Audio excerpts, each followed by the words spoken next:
Hi folks, in today's video we're going to take a look at Luminar AI. Folks, I am Sean McCormick. I am an Adobe Community Professional for Lightroom. I am also an official Fuji X photographer. In this video we're going to take a look at Skylum's Luminar AI, which is the newest version of their Luminar program.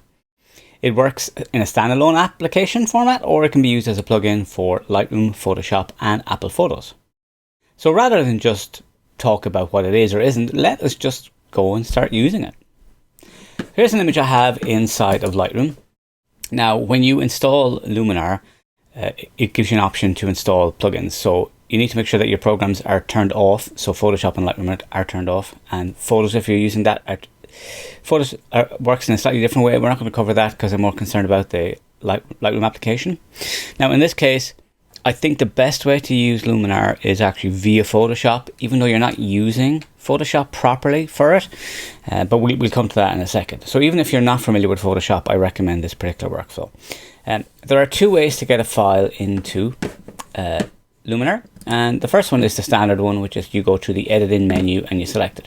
So what that will do is that will create a generated file, and you can choose to have your Lightroom settings apply here.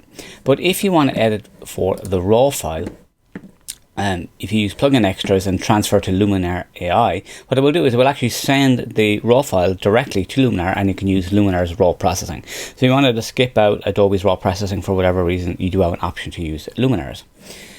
If you want to have a non-destructive variation on this, the best way to actually do it is to go edit in and come down here and open a smart object in Photoshop. A smart object just means that you can re-edit stuff later on. Now, when you save this file as a smart object, it will save as a TIFF file and come back, and you can go back to it and then you can re-edit it at any point, and we will show the benefit of that as we go. So let us just open that in Photoshop.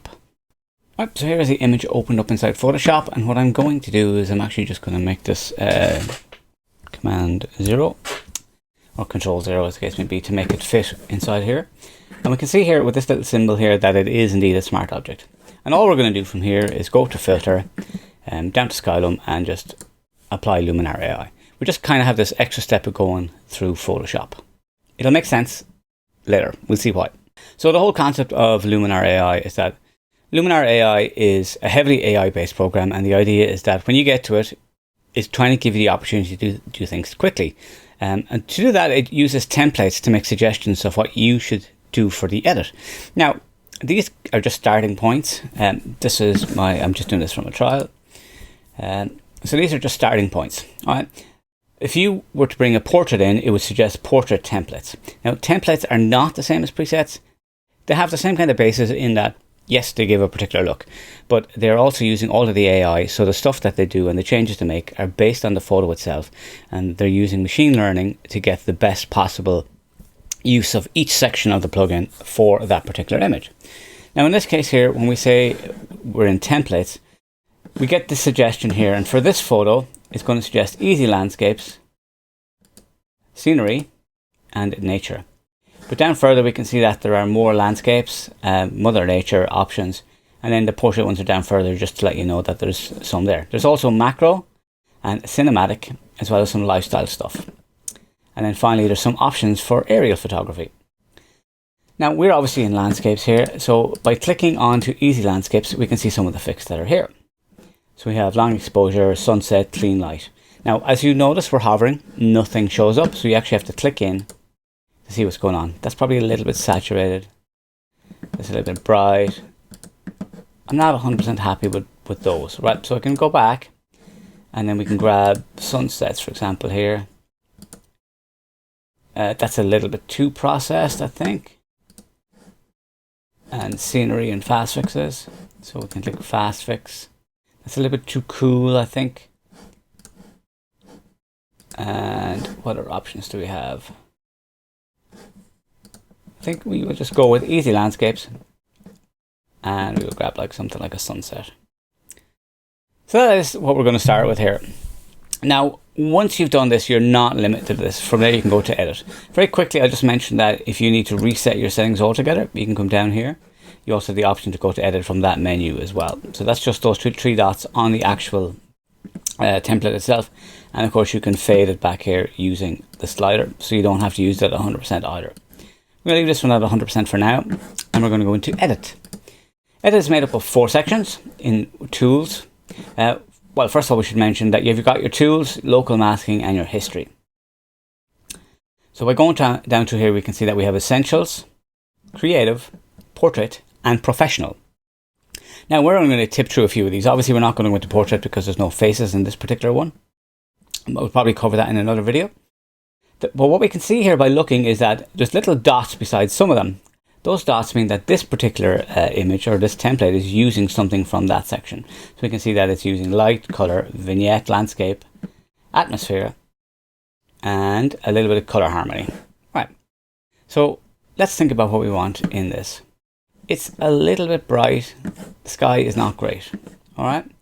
So what I'm going to do is we're going to have a look at, we have this enhance, which is using Accent AI and Sky Enhancer. Now I'll show you Sky Enhancer. So it does give it a little bit more blue and stuff like that. But the main problem here with the sky is that there's like 1 or 2 fluffy clouds and there's just it's mostly blue, which is not exactly what you call the most flattering for a landscape photo. So I will just ignore that for now because I know I'm going to do a sky replacement. So Accent AI has 12 or more sliders all involved doing contrast, saturation, all of this kind of stuff at the same time to try and get the best look very, very quickly for a photo, and it is very, very good. There is a version 2.0 of this coming sometime in 2021, but for now we have the original Accent AI. So jumping into light, we can see that we have some of the basic stuff that we would expect to see here, like exposure, highlights, shadow, whites and blacks, and curves. So smart contrast is one of the other things that we have there as well. So smart contrast is trying to build up the contrast but without affecting the image or destroying things in the image. Contrast itself adds a lot of saturation and stuff like that and can look a little bit unnatural. So smart contrast is just a little bit more intelligent way of adding contrast. I don't think I need to do too much with this except maybe pull some highlights down. And I think we're good to go from there. Color wise, it's just saturation and remove color cast. There is a slight color cast, but I don't mind it. Some of it is because the sky's a bit blue and we're going to lose that very, very shortly. Now, I will mention that there is a composition tool, a composition AI, but because we're coming from Photoshop, Photoshop needs to have the same pixel image come back to it, which you don't have that issue in Lightroom. So composition AI can't actually be used when you're coming from Photoshop. Structure, which I'm going to mention very quickly, just literally adds structure. It's great for HDR kind of looking images. In this case, we're not going to bother too much. Actually, I might put a small bit in there. And then the boost just adds to it basically. So the thing about it is it does make the image look a little bit crunchy, which can be great for shots of bands and stuff like that. I think we're okay on the color front. Landscape. It just has a little bit of golden hour, just kind of warm up. Might even do that. A tiny bit of foliage enhancer, although it is kind of making that very greeny. But what we're really here to see is stuff like sky and augmented sky. So Sky AI lets you replace the sky. So there are some options here. Now, when you're replacing the sky or when doing any of the additional stuff here, you need to be aware of direction of light. So you're trying to pick stuff that will match the direction of light, or you need to use the flip option. So let me just grab a blue sky here. We'll say blue sky 4 to see how it looks. This is just making a random selection and that looks pretty good. Now what I don't like is that we still have this kind of empty area here with a lot of cloud here. So I go into the advanced settings, go down further and go and flip sky. That changes the balance, which I think looks better and suits this image better. Now I only picked that randomly. Just going to zoom in here and have a quick look. See what the mask is doing. So we can see that the mask is really good here with the slight issues here. And the way to fix that is using close gaps. So close gaps will get rid of the issues that you have where the mask isn't quite doing the right thing. But we can see here, this is quite complex. If you were to mask this by hand, it would be a nightmare. But Sky AI is doing a really, really, really good job. Now, when I am looking at plugins, if I think there's an issue with the plugin, I will say there's a plugin. Now, this up here shines blue when it's actually operating. So you're not getting a spinning beach ball, you just get this kind of little cool kind of almost Knight Rider effect to show my age. So that is the sky replaced and it looks great and it does a really, really good job. I have to say it is phenomenal at that. There's a couple of things you can do as well if you need. If you need to do horizon blending, You can do that, which will blend with the original horizon. You can also change the horizon position, which will move the image up and down. And if we move it up too far, you'll actually see where the bottom of the image is, just showing you that there. So just make sure that that is definitely in a good place.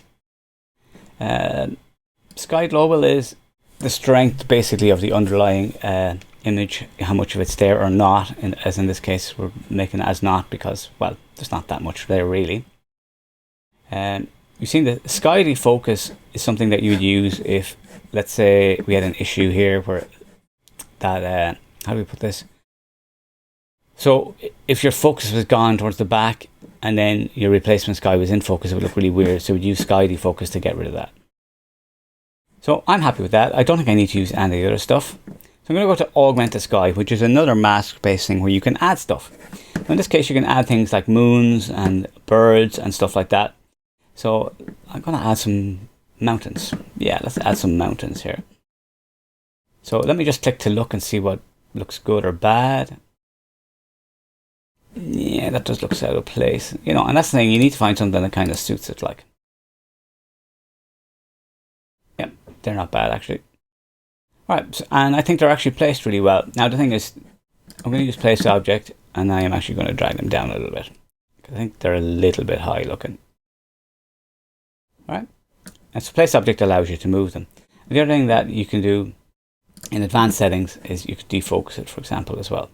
Now, one thing we did talk about was the whole lighting thing. The light is coming from this side here. We can see where the shadows are, but it's the wrong way around here. So for that reason, we need to come in here and we need to do flip object. Right. Now, the defocus is actually a little bit strong there. So let me just pull that back. And again, because we made that change, I think this needs to come down a bit so that it's not as obviously high. It's too high up in the picture otherwise. Okay, that's pretty good. Now we're also going to bring in a little bit of sun rays. Sun rays has been in Luminar for a while, and it's a cool little program. So the first thing we're going to do is place sun center. And we can see here, roughly gauging from the shadow position, that it's going to be kind of off this way a little bit. And it does nothing until you actually bring up the amount slider. So let's bring up the amount slider. So that's just adding kind of a little bit of it in there. That's probably too much. And you can change you can have the number of rays, all that kind of stuff. So yeah, I think it needs to be a little bit warmer or anything. We have more rays and we have less sun in it. All right, so that's there. Now we're going to go for mood. Now we could go dramatic. We could go for dramatic, but to be honest with you, I don't think it would suit this. What it does is, again, it's a bit like clarity and desaturation at the same time. It's more of a contrast-based thing. Mood is based on LUTs, which are lookup tables. So we're just going to grab one here really quickly. So again, this time, as you hover over, you can see what they're doing. So to me, that's a little bit better than with the templates, because the fact that you can't preview them. Hopefully they will make changes to that. So I'm going to go for Long Beach here. Now you can set the amount up full. They're pretty intense. So I'm even going to use it slightly less than what we had here. I'm going to bump the contrast a little bit though. I'm going to avoid bumping the saturation though for now. I think the final thing that we're going to look at in this section here is mystical. And the best way to do a mystical does is just turn it up full. So we can see that adds a little bit of glow. It's not along the order of glow that you get from negative clarity. It's a little bit nicer than that. But again, we're just going to use it in subtle amounts. So just add that kind of little magic. It's kind of slightly ortho effecty. Okay, so yeah, so I am pretty happy with what we have there. So if we want to see what we've done by using the eye tool, you can see that we've made a dramatic difference there. Very, very quickly. In fact, if we were doing this without talking about it, it would be done in a matter of seconds. Just going to jump down to color harmony for a second, and we can see that we have a little bit of brilliance and warmth added. And those are the things, so split color warmth and color balance as well, if you want to have that in there. But to be honest with you, I think it's fine. So when you're ready to go, you can click apply, and that will save back into Photoshop in this case, because we're using the Smart Object workflow. While this is coming back, folks, this would be a really good time to subscribe to the channel, give the video a like, and hit the notification bell if you want to get notified of stuff coming up. So now we are back inside Photoshop, and we can see here that we now have smart filters applied. So what we can do is, if you want to edit this at any stage in the future, you can come in here to Luminar AI itself, double click on that, and it will just basically reopen and allow you to edit it again. So you can see it loads in the original image and then it applies all the stuff to it. So as you can see, you can then go in to edit and all of your settings are there. So like with sky, you can come in and you can see that the particular sky you've chosen is there. You could change that, all that kind of stuff. So it's fully editable when you use this particular workflow method using smart objects. So if we save this image here now, save. It will go back to Lightroom. Well, it won't go back to Lightroom in the sense that Lightroom's not going to jump to the front here now. It will just save back. Lightroom's in behind this. So if I just go to Lightroom itself and have it open, we should see the new image load in. So here we have our image come back from Photoshop, which of course came via Luminar. And at any stage, if we want to go and edit this photo again, we can go edit. Photo editing. Edit in Photoshop, and what it will do is it will actually open up the smart object, which we can re-edit then. If you open edit in Luminar AI, it will obviously create a generated file and not give you what you're looking for. All right. So folks, that is a look at some of the features in Luminar AI. It's a great little program.